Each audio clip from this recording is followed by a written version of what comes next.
प्राचीन भारत और नेपाल में पूरे साल को 6 ऋतुओं में बांटा गया था, जिसमें से सबसे पसंदीदा ऋतु था बसंत ऋतु। इस ऋतु में फूलों पे बहार आ जाती है। खेतों में सरसों का फूल मानो सोने की तरह चमकने लगता है। जौ और गेहूं की बालियां खिलने लगती है। आमों के पेड़ों पे मांझर आ जाता है।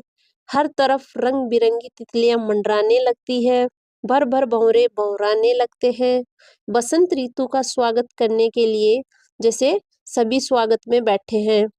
ये जो बसंत ऋतु का जो त्योहार है बसंत पंचमी का, वो बसंत ऋतु के माघ महीने के 5वें दिन मनाया जाता है, जिसमें विष्णु और कामदेव की पूजा की जाती है और इसी को अपन बसंत पंचमी का त्योहार कहते हैं। अब इस जो त्योहार है इसको मनाने के पीछे एक पौराणिक कथा भी है, जिसमें अपन सरस्वती की वंदना करते हैं, सरस्वती मैया की पूजा करते हैं।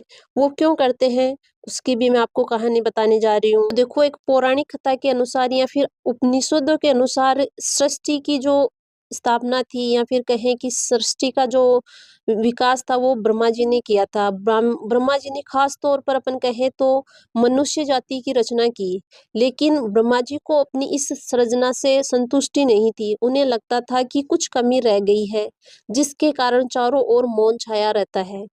हालांकि उपनिषद और पुराण ऋषियों को अपना अपना अनुभव है। अगर वह अपने पवित्र सतग्रंथों से मेल नहीं खाते हैं तो यह कथा मान्य नहीं है, लेकिन फिर भी हम अपने उपनिषदों और वेदों को मानते हैं। तो वेदों के अनुसार या उपनिषदों के अनुसार हमें ये कथा सही बैठती है। तो देखो इसमें क्या हुआ था, आगे अपन इस कहानी को पूरा करते हैं। तब ब्रह्मा जी ने इस समस्या का निर्धारण पाने के लिए या निवारण पाने के लिए उन्होंने अपने कमंडल से जल अपनी हथेली में लेकर एक संकल्प स्वरूप उस जल को छिड़ककर भगवान श्री विष्णु की स्तुति करनी प्रारंभ की। ब्रह्मा जी के किए स्तुति को सुनकर भगवान विष्णु तत्काल ही उनके सम्मुख प्रकट हो गए। उनकी समस्या जानकर भगवान विष्णु ने आदि शक्ति दुर्गा माता का आह्वान किया। विष्णु जी के द्वारा आह्वान होने के कारण भगवती दुर्गा वहां तुरंत ही प्रकट हो गई। तब ब्रह्मा जी एंड विष्णु जी ने उन्हें इस संकट को दूर करने का निवेदन किया। अब ब्रह्मा जी की और विष्णु जी की बातों को सुनने के बाद उसी क्षण आदि शक्ति दुर्गा माता के शरीर से श्वेत रंग का एक भारी तेज उत्पन्न हुआ, जो एक दिव्य नारी के रूप में बदल गया।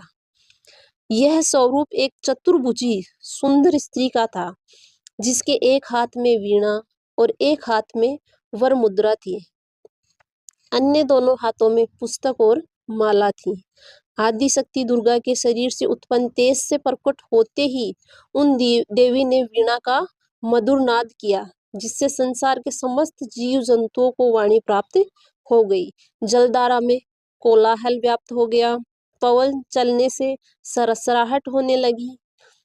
तब सभी देवताओं ने शब्द और रस का संचार कर देने वाली उन देवी को वाणी की अधिष्ठात्री देवी सरस्वती कहा। मतलब उनको ये जो अपन कहें कि ये वाणी मिलने की वजह से कहें कि समस्त मानव जाति में एक रस का संचार बहने लग गया, जिसके कारण उनका नाम पड़ा सरस्वती। फिर आदि शक्ति भगवती दुर्गा ने ब्रह्मा जी से कहा कि मेरे तेज से उत्पन्न हुई ये देवी सरस्वती आपकी पत्नी बनेगी। तो अपन ब्रह्मा जी की पत्नी को ही सरस्वती बोलते हैं, जिसकी अपन पूजा करते हैं सबसे ज्यादा।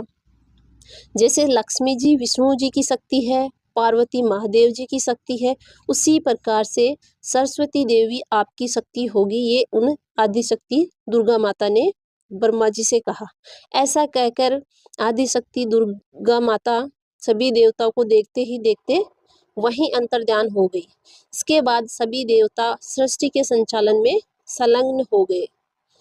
और फिर अपन कहें कि सरस्वती की पूजा बसंत पंचमी को क्यों करते हैं, तो इसमें भी एक कथा है कि ऐसे कहा जाता है कि श्री कृष्ण जी ने सरस्वती से प्रसन्न होकर उन्हें वरदान दिया था कि आपकी पूजा बसंत पंचमी के दिन की जाएगी।